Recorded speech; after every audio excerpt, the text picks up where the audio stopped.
All right, who's ready to learn some budgeting secrets so you can become wealthy the lazy way? All right, that's what we're going to cover today. This is module two of the course that I made based on my book, The Pirates of Financial Freedom and the Family Treasure Chest course. So I'm going to cover how to set up your bank accounts properly, how you can structure them in a way where you can basically do nothing and still do the right thing. I'm going to cover a couple of my own innovations, including the what I just mentioned, but then also the 10 times test and also the return on happiness principle that I created. I'm going to go through some real life stories of real people and how they were able to turn their financial life around. And we're going to have some fun. You know, this course was created for parents to watch with their teenage kids, so it can be a little corny at some points. I am from Nebraska, though, the Cornhusker state, so I'm allowed to be corny. And but the information is legit. You know, it's very helpful. I was just talking with a friend of mine. I was giving him some free financial coaching because he did something nice for me. And I said, "What do you want to talk about? What do you need help with?" And he was having trouble with his budgeting and how to save and how much to save and all these kinds of things. So I walked him through the principles that you're about to learn here in this training, and he said it was genius and super helpful. And so hopefully you guys will get something out of it as well. If you do take some action and get a positive result, I'd love to hear about it. Put it in the comments below. And with that, let's go ahead and dive in and get ready to take some notes. And don't just learn the information, but take action on it and apply it, and you will see a change. So thank you so much and enjoy.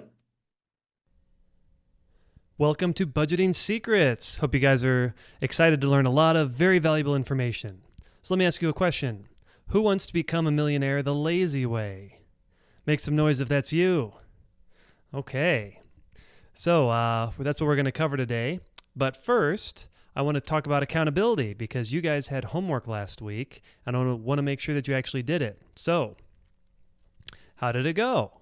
Right? Did you monitor your self-talk? Have you been doing that? Have you improved your behavior in terms of thinking and acting like a millionaire? You wanted to take one action towards your SMART goal. Remember, you set a goal that you want to accomplish by the end of this 8-week program. Hopefully you took an action towards that. That was the assignment. And you were supposed to read the first 5 chapters of Pirates of Financial Freedom, which hopefully you enjoyed. So I want to take this time to start off, and let's go ahead and take a couple minutes and share how the homework went, what actions you took, and what you're hoping to get out of this week. So go ahead and do that.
All right, perfect. Hopefully you guys had a good discussion. So in this module, there's obviously the worksheet as normal, but we're also going to act out a scene from the book from Pirates of Financial Freedom this week. So you want to make sure to print out the second worksheet. It'll have the script and also some props. So you want to make sure that you have both of those. Feel free to pause the video if you haven't printed those out yet. Okay.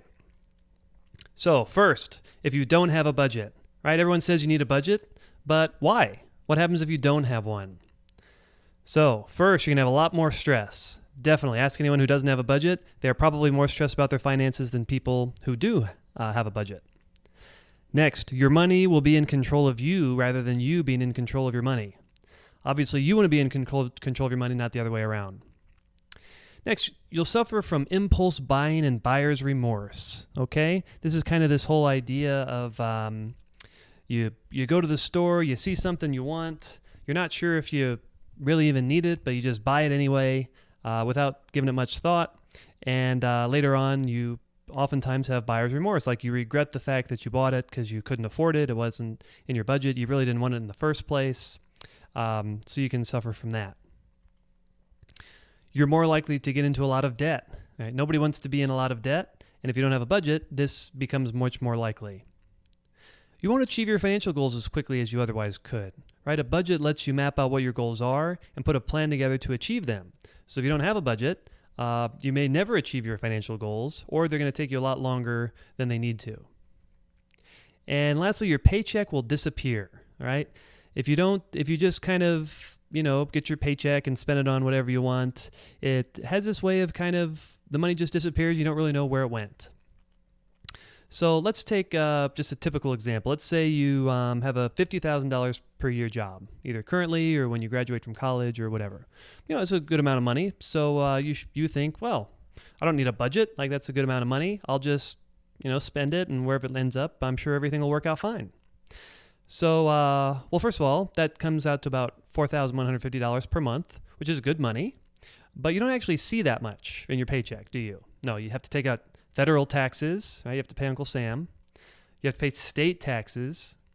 You have to pay Social Security and Medicare, which on your paycheck is FICA. You have to pay health insurance. So after all those things, you have about $3,100 per month that you get, which, is a good amount.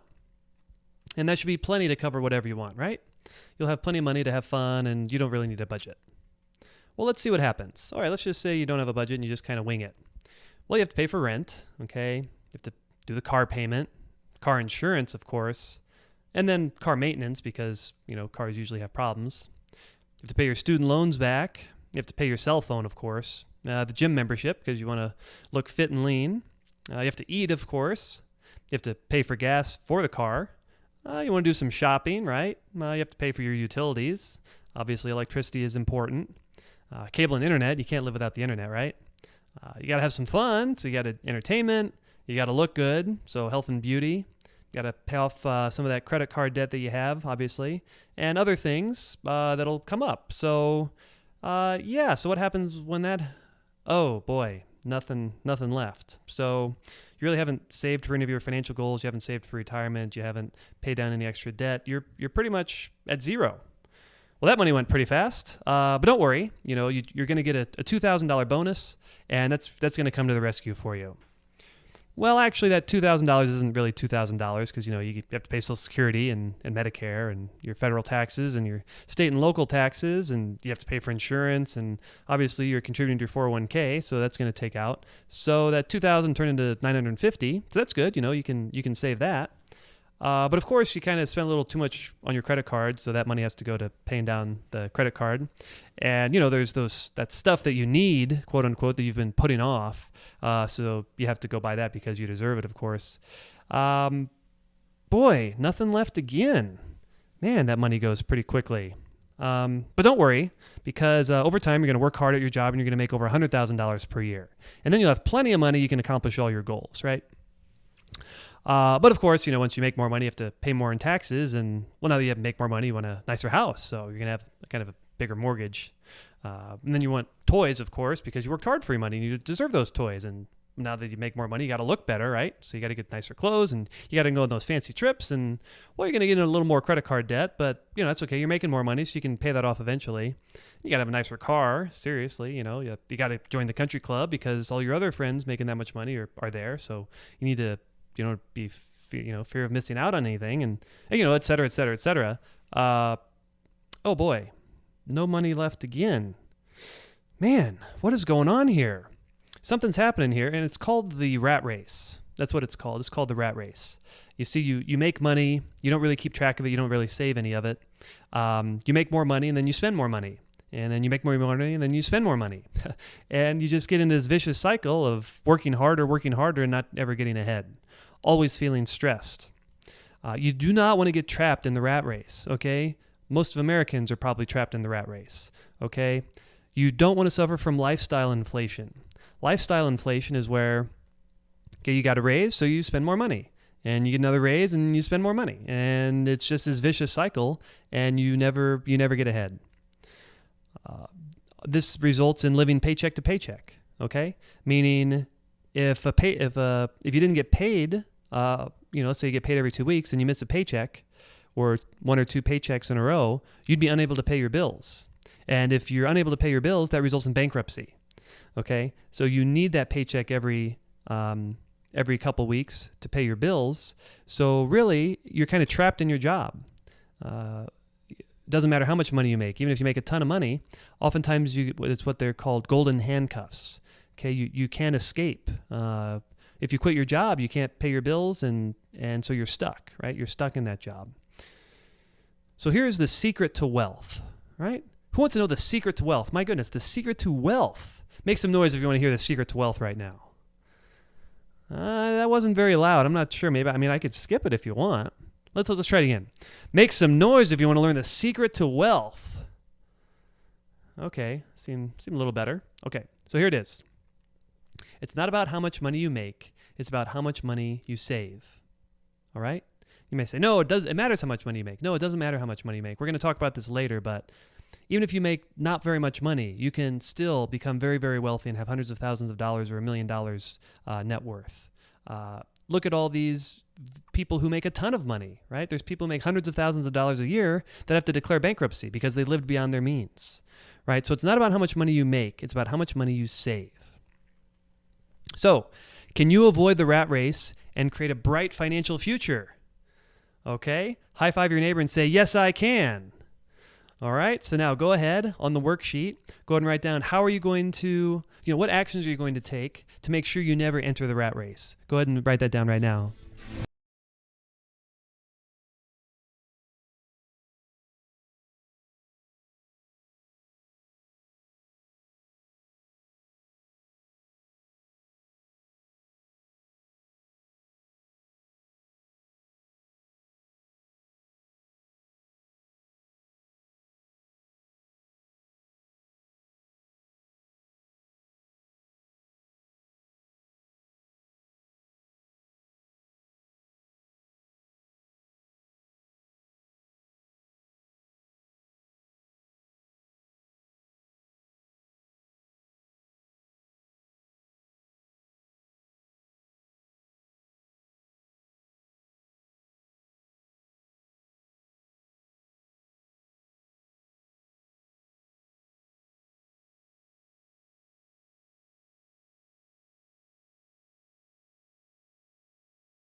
Perfect.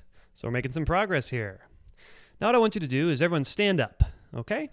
Go ahead and stand up, and we're going to do a little exercise here. So now that you're standing, I want you to kind of run in place like this guy. All right, so go ahead and run in place a little bit. Okay, that's good. Now run a little faster. Okay, good. You're running in place. Run a little faster. Now I want you to work even harder. Run even faster. Run even faster. Yeah. Yeah, really work hard. Now run in place as fast as you can. As fast as you can. Work as hard as you can. Run as fast as you can. Okay, so you can stop. You can stop. Now I want you to ask you a question. How much forward progress did you make? Or were you standing in the same place the entire time and you didn't make any progress? Okay, that is what the rat race feels like. Okay, you work really hard, and then you look around and you're like, wow, I haven't moved forward at all. In fact, sometimes you move backwards, even though you're working harder, you're making more money. How is that even possible? Okay, that's what the rat race feels like. And I don't want you to ever enter the rat race. And if you're currently in the rat race, this module is going to help you get out of it. Okay, so I want you to repeat after me. I will never enter the rat race. All right, let's try that one more time. Really say it like you mean it, okay? I will never enter the rat race. I will spend less than I make. I will save money. And lastly, I will become a millionaire. Okay, perfect. Now give yourself a round of applause. Okay, so let's go on to the next lesson here. And first, let's go ahead and dance around. Celebrate.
Remember what the song says. It doesn't matter if you felt stuck financially in the past. It doesn't matter if you felt trapped.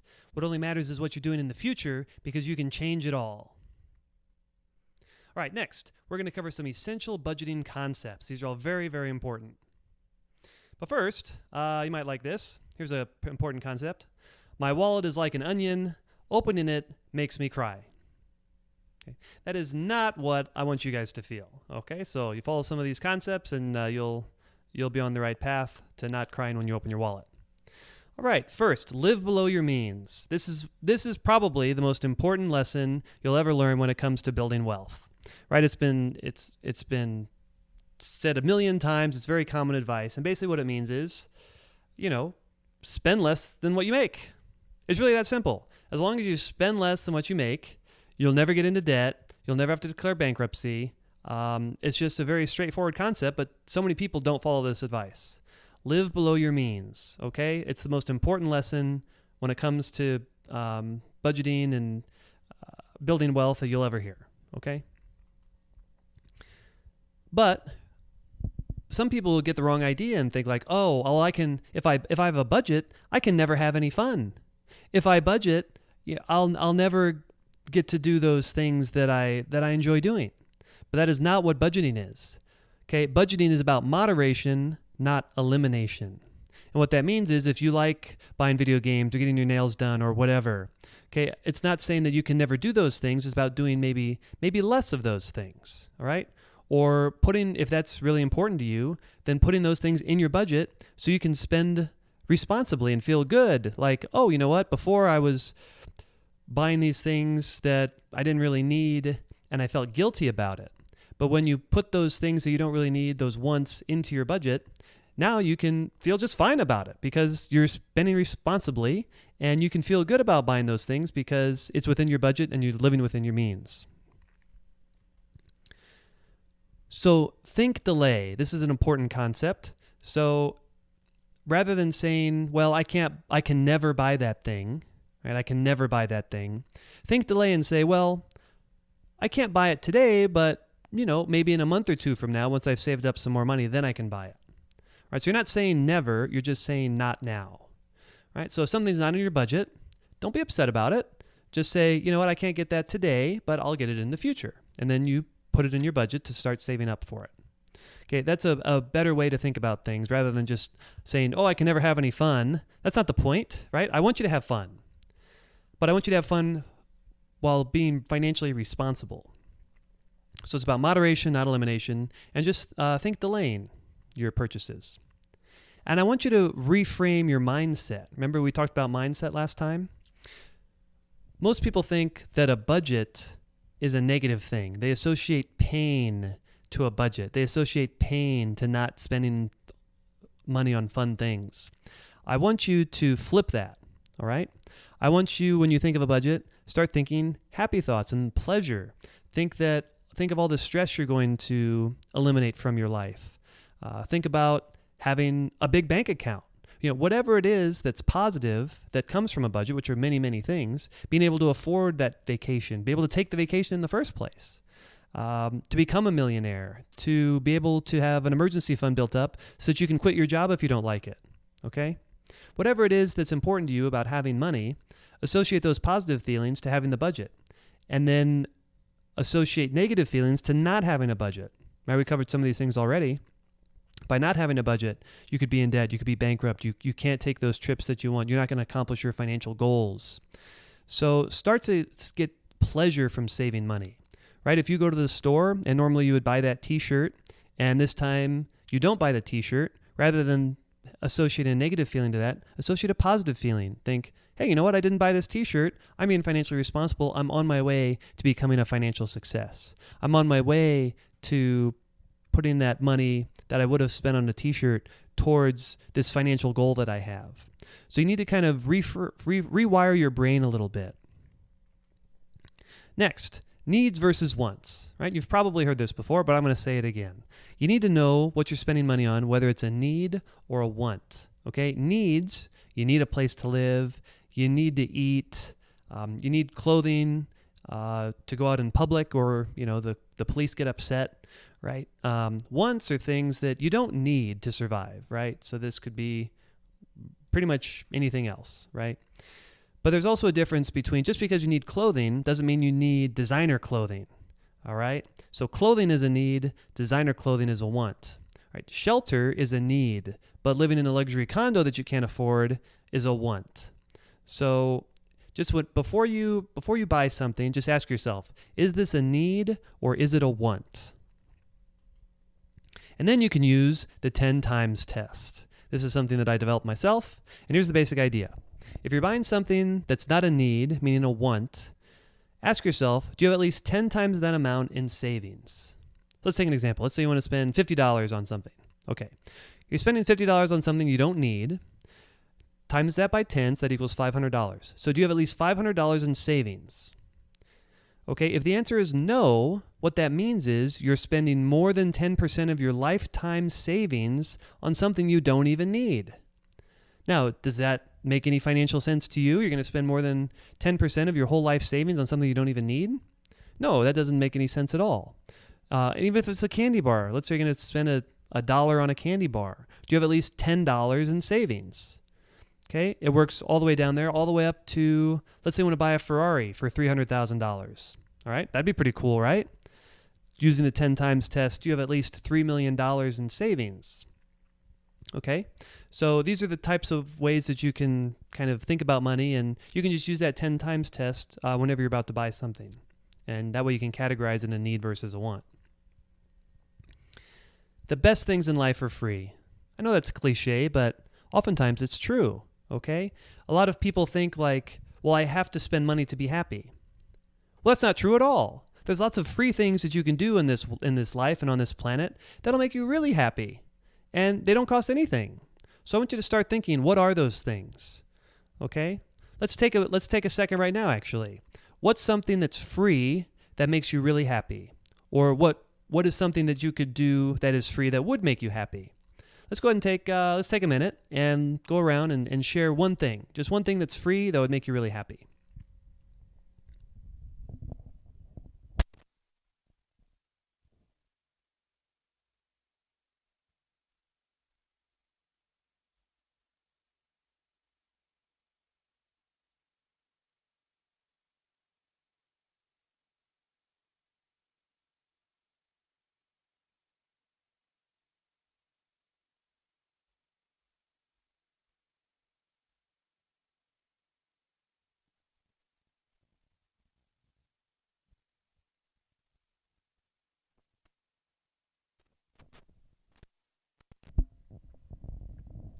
All right, hopefully you guys came up with quite a few things, but here's the thing. There's hundreds of things that are free that could make you very happy.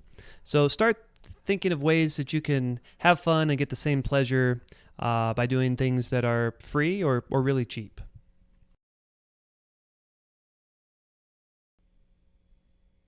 So now that we know what return on happiness is, there's a few different ways we can look at it. So first, you want to make sure to calculate the number of times that it will make you happy. So for example, let's say you spend $100 to wear a dress, and you only wear that dress one time, and it gave you 75 happiness points.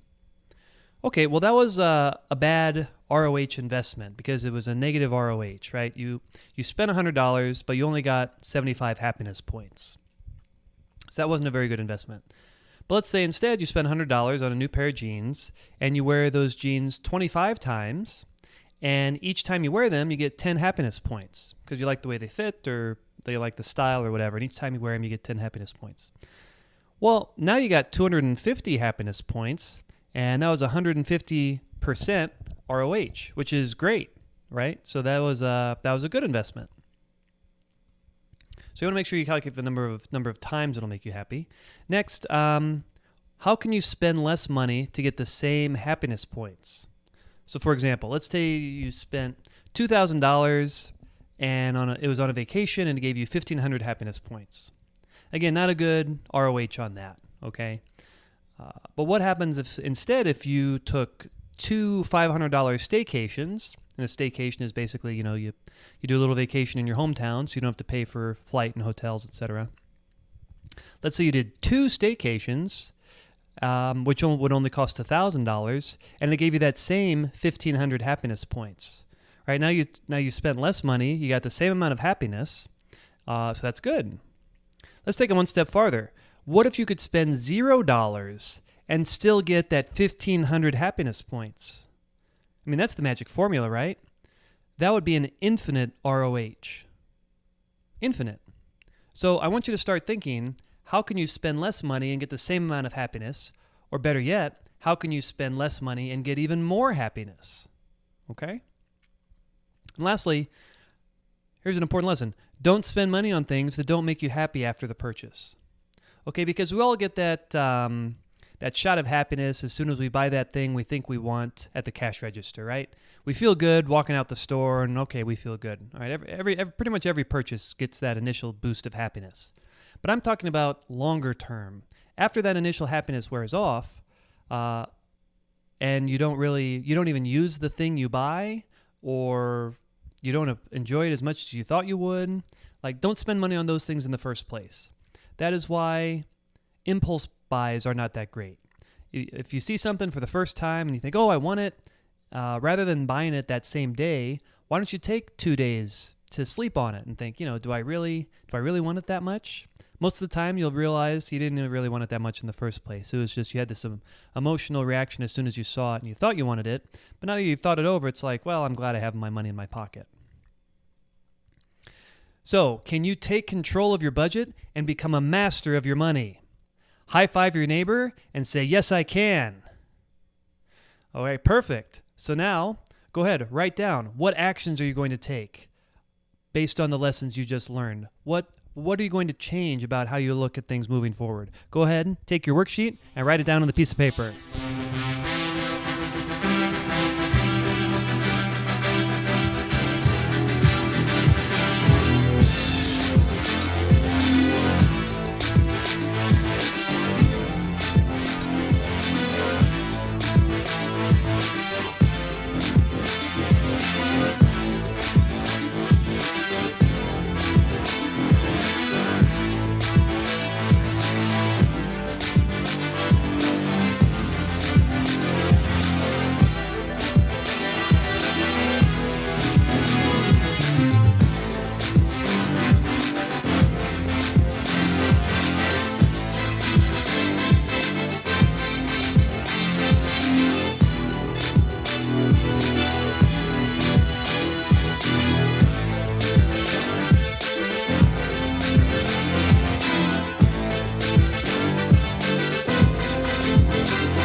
Perfect.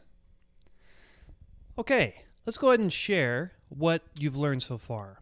What are the most important lessons, those aha moments that you've experienced in this lesson so far? And what are you going to change moving forward? Let's go ahead and take a couple minutes and share it with each other.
Perfect. Well, that was good sharing. It's good to kind of share your goals, share your thoughts with other people because you can learn things from other people. They can also hold you accountable, right, to make sure that you keep thinking that way and keep taking those actions. So hopefully you enjoyed that. All right, next, your budget. Okay. So Dave Ramsey says, we buy things we don't need with money we don't have to impress people we don't like. And isn't that the case, right?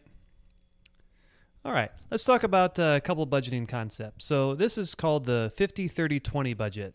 This is a very basic budgeting framework recommended by a lot of financial gurus. Here's basically what it says. 50% of your budget should go to your needs. Those are the things that you have to spend your money on, okay? So your needs.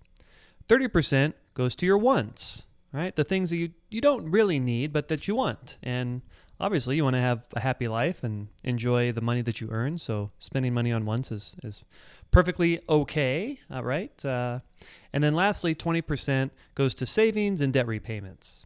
So that's kind of the 50-30-20 budget. Super, super simple framework. We'll go into a little more detail later, but that's a basic budgeting idea that you can kind of apply to your own life. So steps to creating your own budget. You could just take out a blank piece of paper and just start writing what you think your budget should be. But that's not necessarily the best way to do it. What I prefer to teach people is first see where your money has already been going. Rather than creating a budget from scratch, let's see what your budget already is, or where your money is already going, and adjust from there. I find that to be an easier transition for people. So what you have to do is you have to see where your money's been going. And there's several ways to do that. If you use credit cards or debit cards all the time to make your purchases, then you can pull up a past statement, pull up all your past statements and itemize all your expenses, and you can see where your money goes that way. If you keep receipts, you can look through all your receipts, etc. So go ahead, and what you're going to do this week for homework, I'll give you a sneak peek of your homework assignment, is go through all your past statements over the past month or 2 months or 3 months, however much you want to do, and categorize your spending. Put it into different categories. So you may be wondering, what are the different categories? So here, you can make up your own categories, but here's a kind of a basic guideline if you want one. So first is housing, utilities, transportation, food, healthcare, charity, savings, entertainment, debt payments, and miscellaneous personal items. So those are several categories that you can use. And within food, you want to make sure you break out groceries versus going out to restaurants. Okay, because groceries are a need, going out to restaurants is a want. So you want to kind of divide those. So you may be wondering, well, what is a good budget and what does everyone else do? What's the average American do in these categories? Well, I'm glad you asked. So, in terms of housing, most people spend 24%, and the recommended amount, according to Dave Ramsey, is you can spend between 25 and 30% on housing, and that includes everything. Okay, that includes the home insurance and condo fees and everything else. Utilities, average of 8%. He recommends between 5 and 10%. Transportation, 14% versus 10 to 15%. Food, 14% to 5 to 15%. Healthcare, 6% versus 5 to 10. Charity, 4% versus 5 to 15. Savings of 9% versus 5 to 10%. Entertainment of 5% versus 5 to 9%. Debt payments, 6% versus 5 to 10%. And miscellaneous, 10% versus 2 to 7%. So that's kind of the recommended percentage that you'll want to go by, but I thought it'd be interesting for you guys to see what the national average is, and that's according to the U.S. Bureau of Labor Statistics. So what you're going to see is that you'll be surprised at your current spending, right? Once you see how much money that you spend on miscellaneous items, on going out to dinner, when you categorize all your things, I think you're going to be very surprised at where your money is actually going, because most people have no idea where their money is actually going, right? You make small purchases here and there, and then that can add up significantly over time. And moving forward, right, more homework, is I want you to start tracking where your money goes moving forward very meticulously. Okay, I want you to know exactly where your money is going, so that way you know, right? And then we can adjust the budget from there. Now, once you've done this, you'll have all these different categories, and I want you to go through each line item and see how you can reduce those expenses. All right? There's lots of ways you can reduce expenses. If you want some ideas, just go to Google and type in how to spend less money on whatever the item is, okay? And you'll get lots of blog articles with ideas on how to do that. But I want you to go through each item and brainstorm ways how you can reduce your expenses and see what the new expense could be. And maybe you can eliminate it altogether, which would be even better. This now is your baseline budget, okay? Whatever you just came up with, that's kind of your baseline budget to see like, okay, well, this is how much I've been spending and I can reduce it a little bit here and there, and now you have real numbers to work with. And I want you to compare your inflows to your outflows, meaning, all right, my paycheck is X amount of dollars, and I spend every month Y amount of dollars. Obviously, the money coming in should hopefully be more than the money going out, right, with this new budget of yours. There should be some sort of a cushion, and that's the number that I want you to figure out. What is that cushion?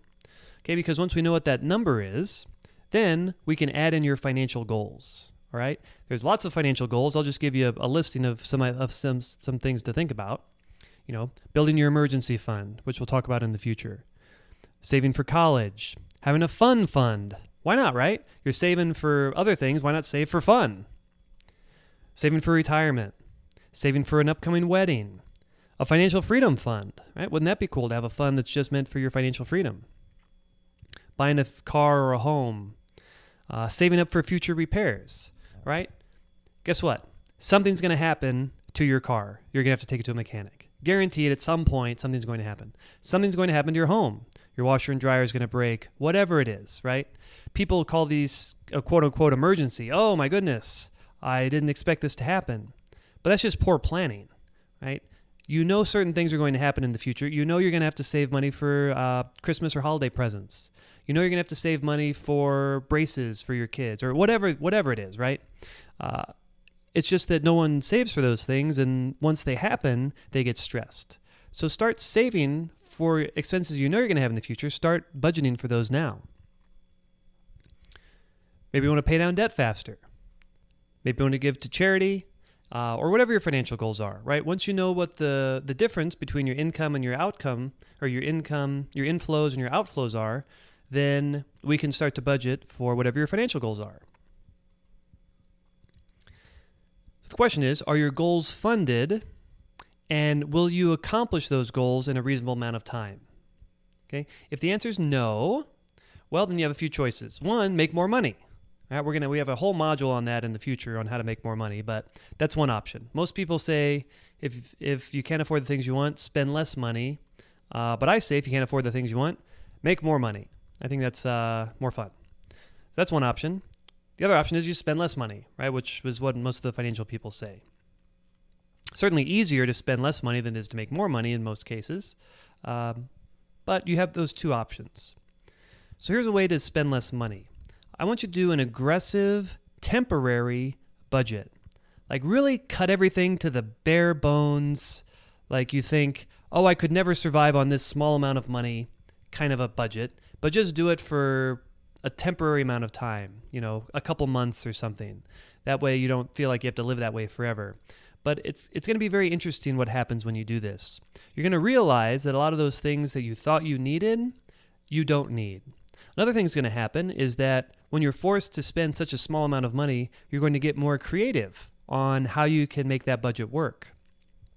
So when you do a very, very aggressive budget temporarily, you're going to see a whole new world that you hadn't seen before. You're going to come up with more ways to save money, more ways to get the same things done with less money, and you're going to find new opportunities.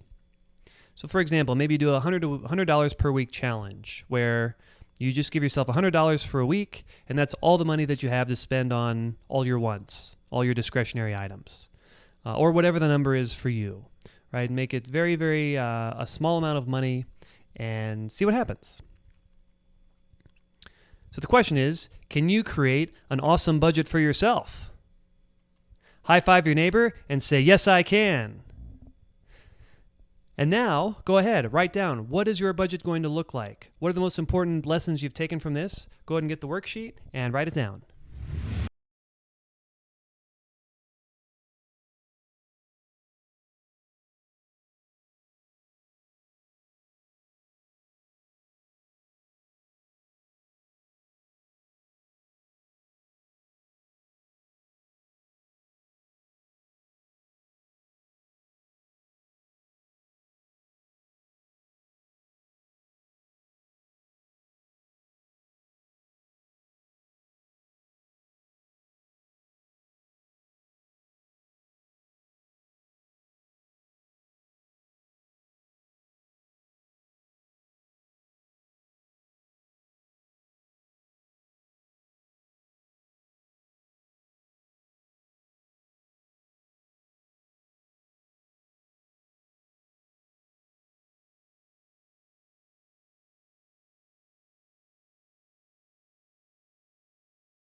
Okay, perfect. So I like that song. It's very empowering, powerful, makes you feel like you're ready to go to battle. And that's what sometimes budgeting is. It's going to battle with your budget and you being victorious. It's about being victorious. So say, I will be victorious. All right, perfect. Okay, it's acting time. All right, so hopefully you printed out the script And hopefully you printed out the props. And here's the time for you to go ahead and act out the scene from Pirates of Financial Freedom. There are 4 characters, so hopefully you have 4 scripts. So go ahead and pick a character, right? There's several, so there's Bill, there's the old pirate, there's Sandy, and there's Joey. So you can pick which character you want to play. Feel free to cut out some of those props that you printed out and tape them on yourself to have a little bit of fun. And so go ahead and act out the scene. Feel free to record it so that you can share it with other family members or other people later. And, this will probably take a few minutes. So go ahead and pause this video for as long as you want.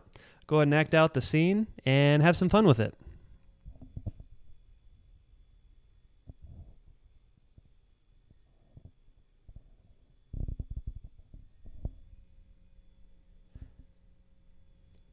All right, so hopefully you have paused the video. If you haven't, go ahead and pause it and go ahead and act out the scene.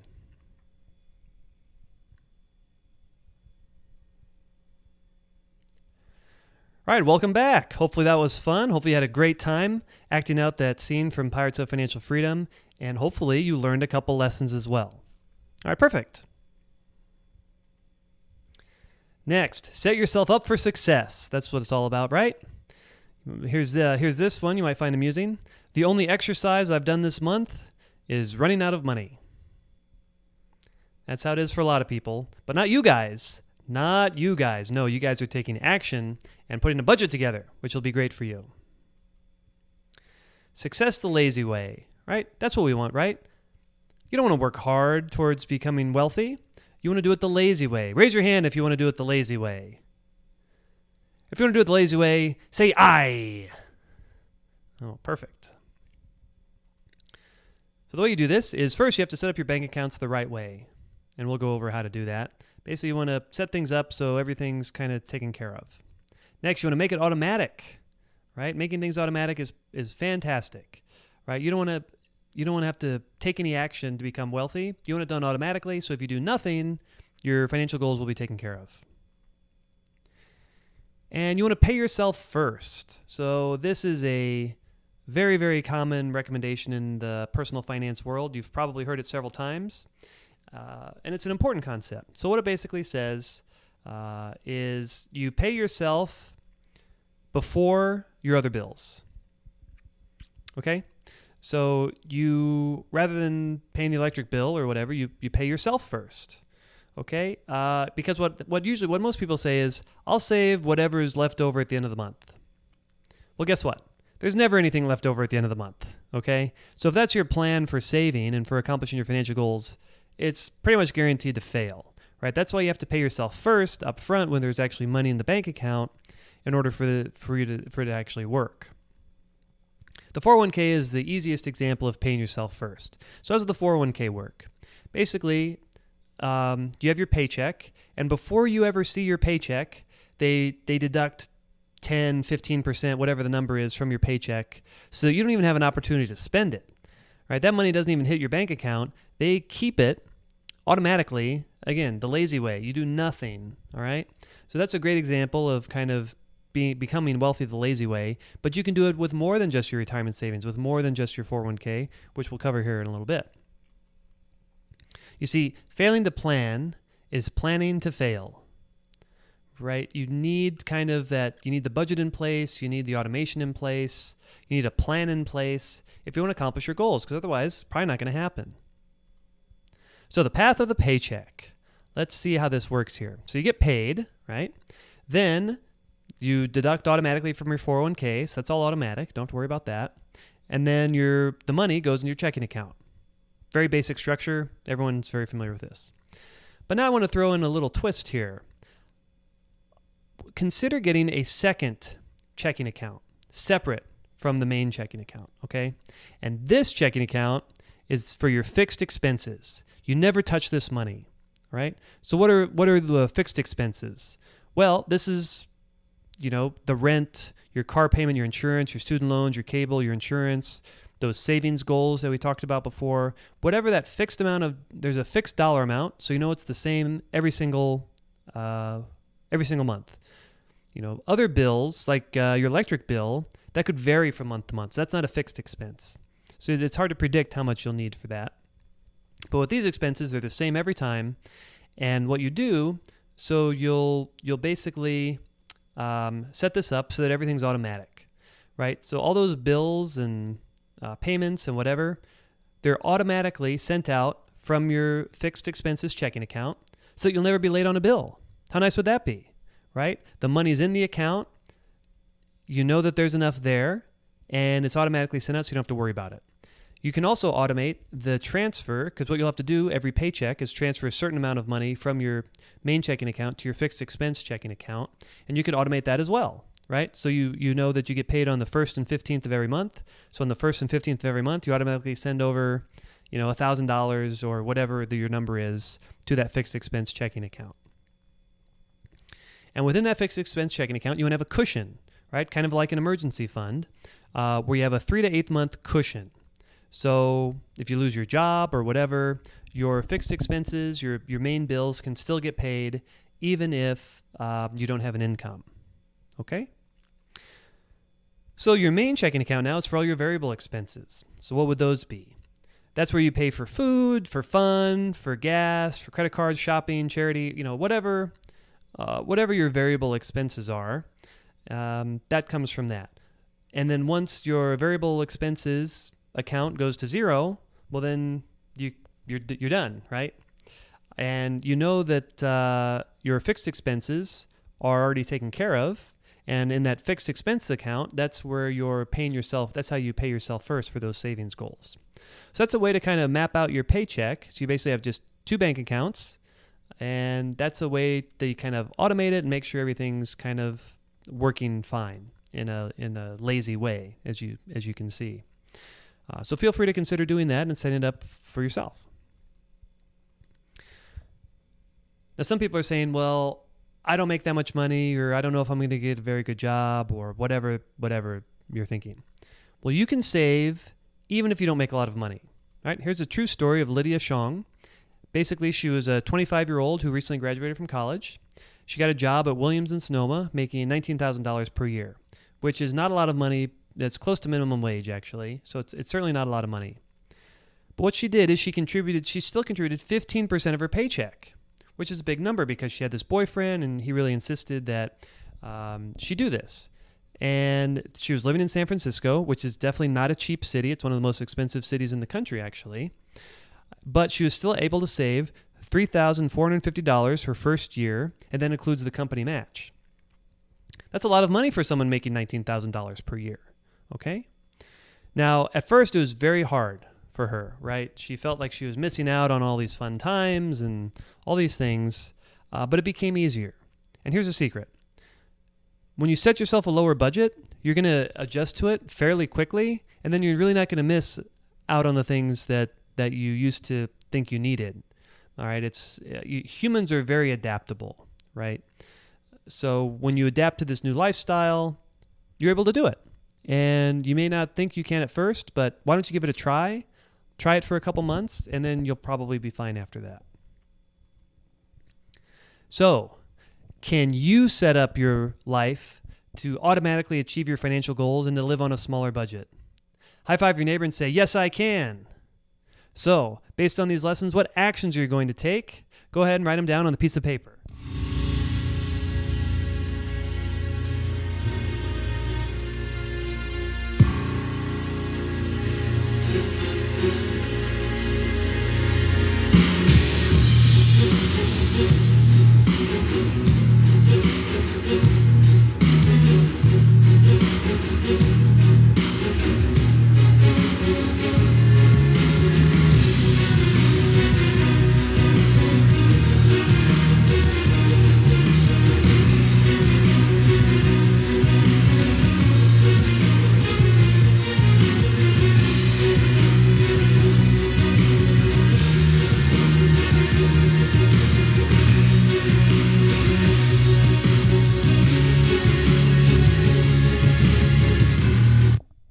Perfect. You guys are action takers. All right. Let's take even more action now. What is your take action SMART goal? All right. Based on this entire module And based on your 8-week goal for yourself, what is that SMART goal you're going to set for yourself that you're going to accomplish this week? What is that SMART goal? Go ahead, figure it out, and then let's write it down.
Awesome. You guys are action takers, you are goal setters, and you're goal achievers.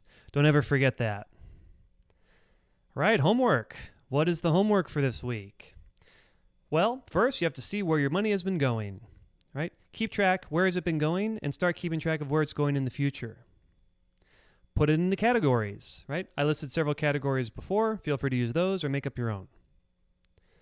Compare your percentages to the recommended guidelines, right? So are you spending that amount of that percentage of food or that whatever the category is? See how you compare to the national average and to the recommended guidelines. See where you can reduce each category. Go through each line and say, how can I reduce this? Can I eliminate that? And let's take a look. And here's one of the easiest things you can do. Go through your credit card statements or your debit card statements and find those recurring payments that you can cancel.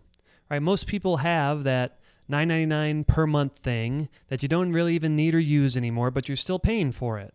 Or maybe it's $29.99 a month or whatever it is, that monthly payment that you don't need it anymore. So that's some of the lowest hanging fruit that you have. Just cancel those things. Next, put together your budget. All right? You're going to need this for next week. So make sure your budget is done. Make sure you have some concrete numbers because we're going to work with those numbers next week in our next module. So make sure you have your budget done. Next, feel free to set up your bank accounts and make it automatic, right? You have your one account for variable expenses and you have your other account for your fixed expenses. Set up all your auto pay bills so everything's taken care of. And that way it's less stress, right? You know your main bills are taken care of, so you don't have to worry about it. And it's done automatically, right? Make sure you're putting money towards your financial goals. Figuring out what that's another piece of homework. Figure out what your financial goals are in the first place. And then put a budget together so that you can actually achieve them. And then every time you get paid, you can feel good knowing that you're making forward progress towards all your financial goals. Continue to have an unstoppable mindset. All right, the mindset module was last week, but that doesn't mean that you shouldn't stop having an unstoppable mindset, okay? You want to have that powerful mindset that we talked about last week for the rest of your life. It doesn't stop after that module. It continues forever. So make sure that you still have that powerful mindset. Take action towards your 8-week SMART goal, right? We've already had 1 week pass, right? There's only a few weeks left. You set that goal that you want to accomplish at the end of the 8 weeks. Make sure you're taking action towards it, right? And think about how good it'll feel when you accomplish it. What would be better? Like, what if you could accomplish it within 4 weeks or 6 weeks? You don't have to wait for 8 weeks. Just get it done as soon as you can. And you're going to feel great once you actually do that. Next, read chapters 6 through 10 of Pirates of Financial Freedom. All right? So hopefully you're enjoying that book. It's going to get even better, even more lessons to come, more action to come. So 6 through 10. And lastly, get excited for next week, okay? We've got another exciting module coming up, and hopefully you're as excited as I am. And that's really all we have for today. So lastly, I just want you to remember to go dominate, and this week, go dominate your budget. Have a great week, everybody.